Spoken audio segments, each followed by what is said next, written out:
शराब घोटाला मामले में जेल की हवा खा रहे मनीष सिसोदिया और मनी लॉन्ड्रिंग मामले में पकड़े गए सत्येंद्र जैन की मुश्किलें बढ़ने वाली हैं, क्योंकि लोकायुक्त ने क्लासरूम घोटाला मामले में दोनों को नोटिस जारी कर दिया है। बेहतर शिक्षा देने के नाम पर आम आदमी पार्टी की सरकार ने 5 लाख के क्लासरूम को बनवाने के लिए 33 लाख रुपए का टेंडर दिया।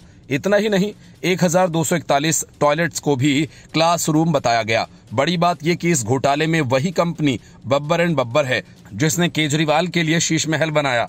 लोकायुक्त की तरफ से नोटिस जारी किए जाने के बाद आम आदमी पार्टी में बेचैनी है।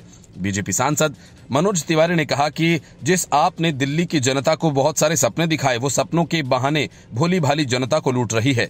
उन्होंने कहा कि दिल्ली में तमाम घोटाले के बाद भी आम आदमी पार्टी बाज नहीं आ रही, एक के बाद एक घोटाला करती आ रही है। तिवारी ने कहा कि लोकायुक्त में केस पर सुनवाई हुई, लोकायुक्त की ऑडियो रिपोर्ट्स मांगे गए, उनका फैसला आया। उस फैसले की कुछ प्रतियां हमारे पास हैं, जिसमें दिल्ली के पूर्व उप मुख्यमंत्री मनीष सिसोदिया, सत्येंद्र जैन का नाम है। उन्होंने आम आदमी पार्टी पर आरोप लगाते हुए कहा कि वो कमरा 5 लाख में बन सकता था, 33 लाख में उठा रहे थे। तब लोगों को यकीन नहीं था, लेकिन जब जांच बैठी तो खुलासा हुआ कि 5 लाख का कमरा 33 लाख रुपए में बना।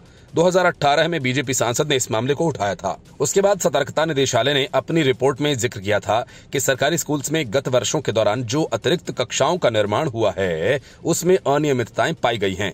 असल में अप्रैल 2015 में मुख्यमंत्री अरविंद केजरीवाल ने पीडब्ल्यूडी को दिल्ली के 193 सरकारी स्कूल्स में 2405 एक्स्ट्रा क्लासरूम्स बनाने का निर्देश दिया था। विजिलेंस ने क्लासरूम बनाने की जरूरत का पता लगाने के लिए एक सर्वे किया। इसके आधार पर 194 स्कूल्स में 7180 इक्विवेलेंट क्लासरूम्स बनाए जाने का अनुमान लगाया, जो 2405 क्लासेस के मुकाबले 3 गुना था।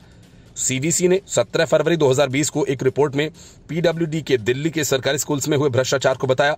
विभाग ने रिपोर्ट भेजकर विजिलेंस विभाग से जवाब मांगा था, लेकिन आम आदमी पार्टी सरकार ने 2.5 साल तक इस मामले को आगे नहीं बढ़ाया।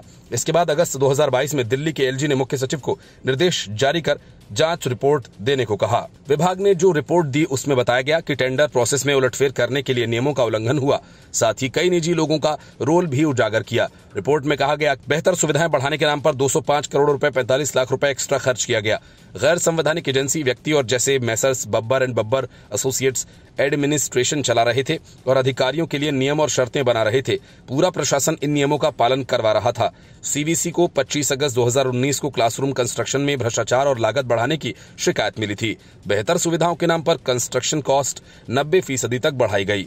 दिल्ली सरकार ने बिना टेंडर 500 करोड़ रुपए की बढ़ोतरी को मंजूरी भी दे दी है। साथ ही कहा कि जीएफआर सीपीडब्ल्यूडी वर्क्स मैनुअल का जमकर उल्लंघन करते हुए घटिया क्वालिटी का अधूरा काम किया। इस प्रोजेक्ट के लिए 989 करोड़ 26 लाख रुपए दिए गए थे। टेंडर वैल्यू 860 करोड़ 63 लाख रुपए थी। प्रोजेक्ट में कुल 1315 करोड़ 57 लाख रुपए खर्च हुए। कोई नया टेंडर दिए बिना एक्स्ट्रा काम किया जा रहा था।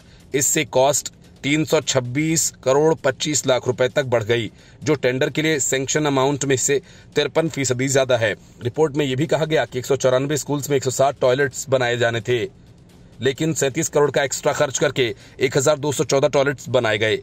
दिल्ली सरकार ने इन टॉयलेट्स को क्लासरूम बताया और 141 स्कूल्स में केवल 4027 क्लासरूम ही बनाए गए।